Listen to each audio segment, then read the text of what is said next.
C'était une journée des plus ordinaires. L'automne venait tout juste de s'installer.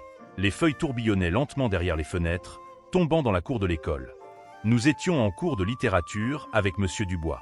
Comme toujours, il nous lisait un extrait d'un roman classique et posait de temps en temps des questions. Nous griffonnions paresseusement dans nos cahiers, échangions des regards, rions à voix basse de choses futiles. Tout semblait si habituel qu'on avait l'impression que rien ne pouvait troubler cet ordre. Et soudain, une sirène stridente déchira le silence. Nous sursautâmes. Certains esquissèrent d'abord un sourire, pensant à un banal exercice. Mais la voix qui résonna dans les haut-parleurs était si grave que les sourires disparurent aussitôt. Attention. Confinement. Ceci n'est pas un exercice.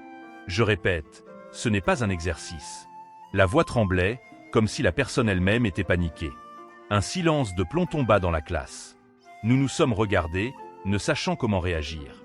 Quelqu'un rit nerveusement, mais le rire s'éteignit aussitôt. Les mains de Monsieur Dubois tremblaient. Jamais il n'avait paru aussi désemparé. C'est sans doute une erreur, balbutia-t-il.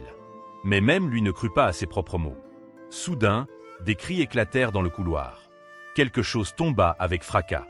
Dans la classe, les lèvres de certains élèves se mirent à trembler. « Monsieur Dubois, il faut verrouiller la porte !» cria Claire, habituellement la plus discrète d'entre nous.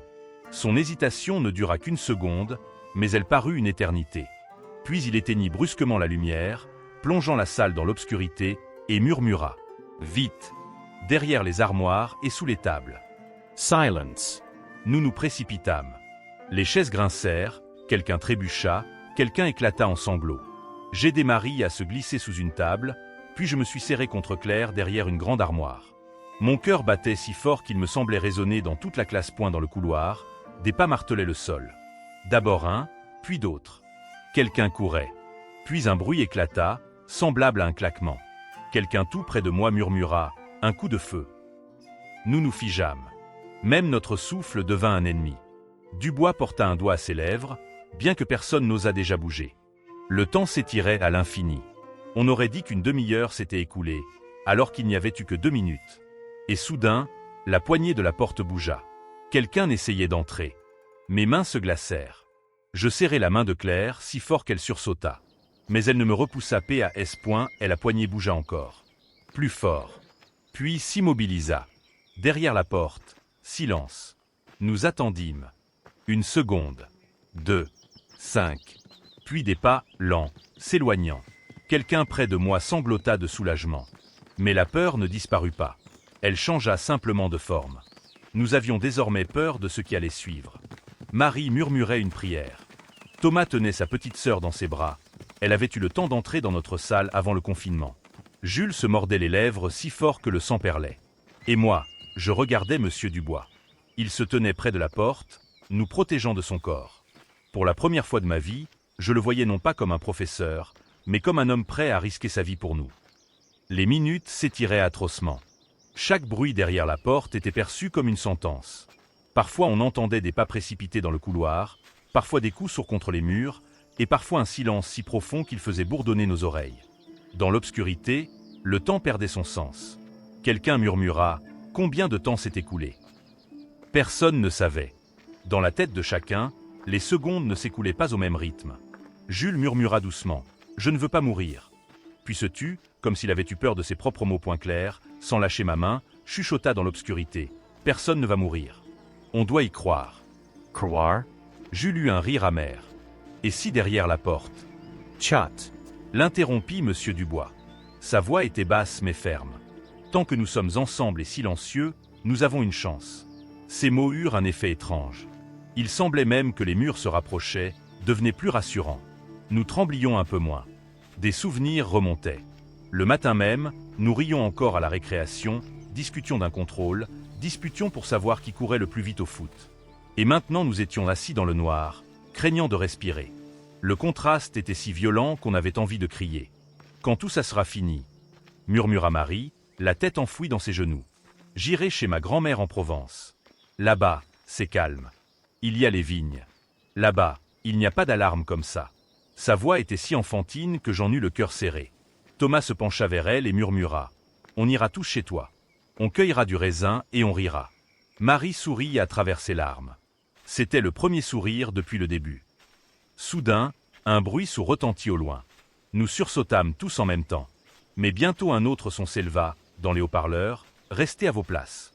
La police est sur les lieux. » Je répète, la police est sur les lieux.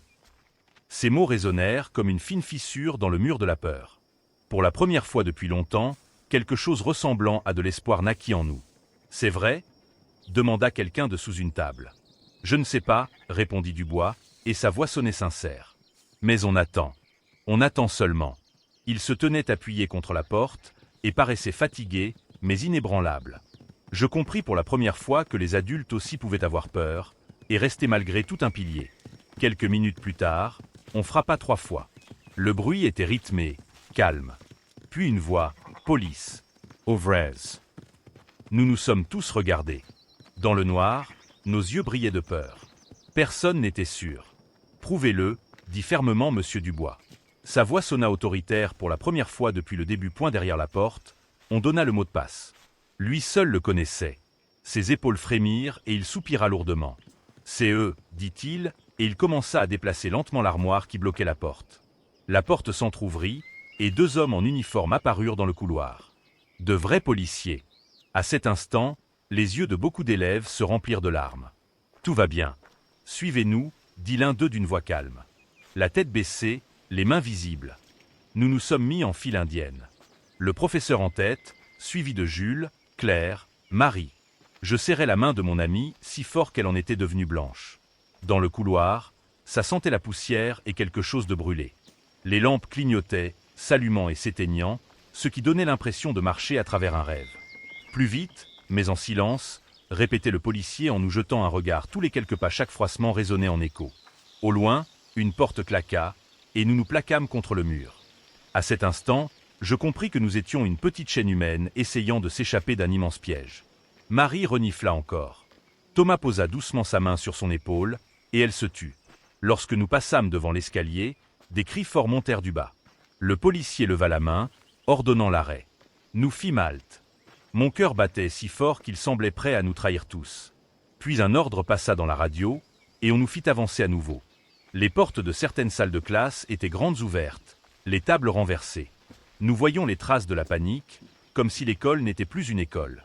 Enfin, nous arrivâmes dans le couloir principal. D'autres groupes s'y trouvaient déjà. Les professeurs serraient les élèves contre eux, comme s'ils avaient peur de les lâcher. « Restez ensemble !» cria quelqu'un. « Ne vous dispersez pas !» Nous marchions à travers le bourdonnement des voix, mais à l'intérieur je n'entendais qu'une seule pensée. « Il faut juste arriver !» Quand la sortie apparut devant nous, mes yeux se remplirent de larmes. Derrière les vitres brillait la lumière, la vraie lumière du jour. Mais le chemin jusqu'à la porte semblait interminable. Chaque pas résonnait dans mon corps, comme si mes jambes étaient de plomb. Le policier ouvrit la porte, et l'air froid nous frappa au visage. Cette odeur de la rue fut le parfum le plus merveilleux de ma vie. Nous nous sommes précipités dehors. Certains tombaient à genoux sur l'asphalte, d'autres éclataient en sanglots, d'autres encore regardaient simplement le ciel, incrédules qu'il existe toujours. Sur la place devant l'école, des dizaines d'élèves et de professeurs s'étaient déjà rassemblés. Les policiers guidaient tout le monde vers les barrières, derrière lesquelles se trouvaient les parents. Soudain, j'entendis un cri, « Claire !» et ma camarade bondit en avant. Sa mère, en larmes, courait vers elle. Elles s'enlacèrent comme si elles avaient peur de se perdre à nouveau. Autour d'elles, d'autres retrouvaient leurs proches, et la place devint un océan de câlins et de larmes. J'aperçus mon père. Son visage était pâle, mais ses yeux brillaient. Il courait vers moi, et je me jetai dans ses bras. Jamais de ma vie je n'avais senti une telle force dans son étreinte. Il tremblait, mais souriait à travers ses larmes. « Tu es vivante !» répétait-il encore et encore, comme s'il n'y croyait pas, « tu es vivante !» Le monde autour se remplit de voix, de pleurs, de rires, de sonneries de téléphone. Ce vacarme était merveilleux, car il signifiait « nous sommes en vie ». Nous restâmes longtemps dehors dans l'air froid, n'arrivant pas à croire que tout était vraiment terminé. Certains tremblaient de froid, d'autres de ce qu'ils venaient de vivre. Les policiers et les médecins couraient entre les groupes, vérifiant l'état des enfants. On nous regroupa par classe directement sur la place. Chaque groupe avait son policier et son médecin. Nous étions assis sur l'asphalte ou sur les marches, serrés les uns contre les autres. Une femme en gilet orange s'approcha de nous. Elle dit qu'elle s'appelait Madame Lefebvre et qu'elle était psychologue scolaire. Sa voix était douce mais assurée. « Vous êtes en sécurité, répétait-elle. Le pire est derrière vous. Respiras. Si vous voulez pleurer, pleurez. C'est normal. Beaucoup éclatèrent en sanglots. Même ceux qui tenaient jusque-là craquèrent. Les larmes coulaient sur les visages des garçons, des filles, des adultes. Je remarquai que notre sévère professeur, M. Dubois, baissa la tête et s'essuya les yeux. Il avait toujours semblé si inflexible, mais là, il était juste un homme, comme nous. Bientôt, des bus arrivèrent pour nous emmener dans un complexe sportif. Là-bas, il faisait chaud, des tables avec de l'eau et des fruits avaient été installées. Les parents étaient peu à peu autorisés à entrer pour réunir les familles dans un cadre plus calme. Dans le gymnase régnait un vacarme incroyable. Les gens pleuraient, riaient, s'enlaçaient. Certains racontaient s'être cachés dans une armoire, d'autres partageaient ce qu'ils avaient vu par la fenêtre. J'étais assise à côté de Claire et Marie. Nous nous tenions la main, comme si nous avions peur de nous lâcher, j'étais assise à côté de Claire et Marie. Nous nous tenions la main, comme si nous avions peur de nous lâcher. Je pensais qu'on ne s'en sortirait pas, dit doucement Marie. Mais maintenant, je ne me plaindrai plus jamais des cours ennuyeux. Nous avons ri à travers nos larmes. Ce rire était étrange, nerveux, mais il aidait. Sur les téléviseurs allumés dans la salle, les infos passaient déjà. Des journalistes se trouvaient devant l'école, racontant ce qui s'était passé. Les caméras montraient les murs familiers, les couloirs. Nous regardions, incrédules que tout cela nous concernait. Aux infos, on parlait de miracle, du fait que personne n'était mort. Et je compris que oui, nous avions vraiment survécu par miracle. Plus tard, quand on nous ramena chez nous, je restai longtemps assise dans ma chambre à regarder par la fenêtre. Dans ma tête résonnaient les voix, les pas, les claquements de porte. Mais en même temps, il y avait un sentiment de gratitude. Le lendemain, l'école fut fermée. Nous restâmes tous à la maison. Le téléphone ne cessait de sonner avec les appels des camarades. Nous nous envoyions de longs messages. « Ça va ? Tu as dormi ?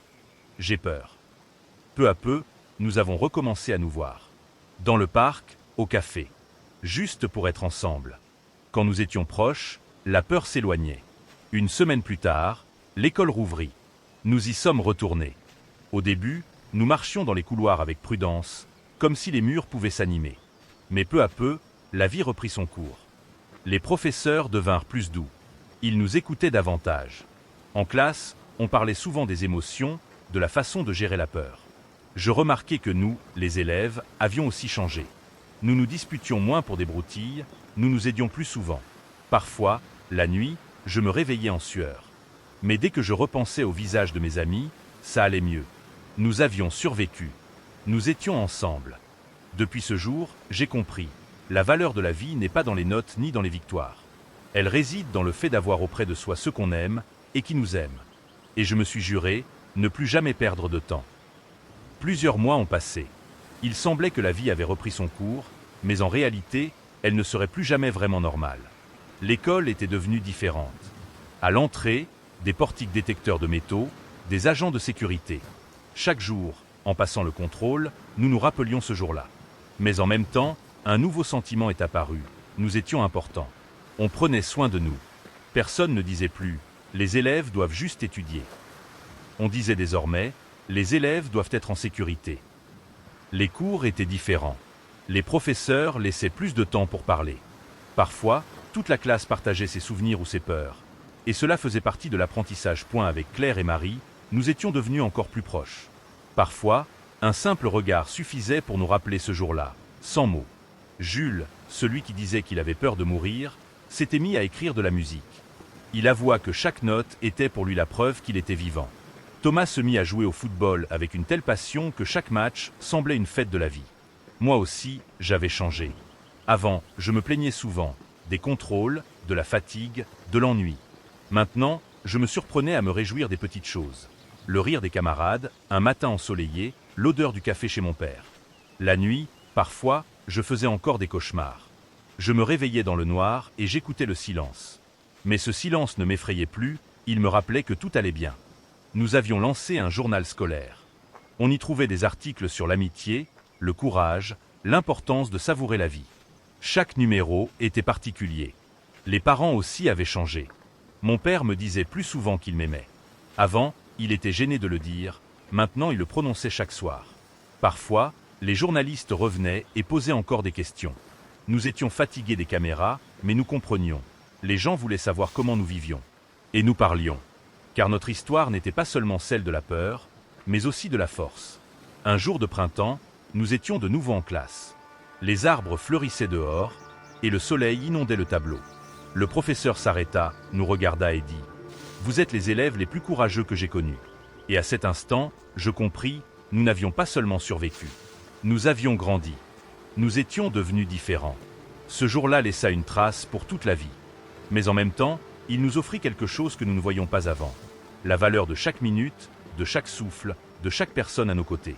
Et maintenant, quand je regarde vers l'avenir, je n'ai plus peur. Car je sais, même dans la nuit la plus profonde, il y a une chance de lumière.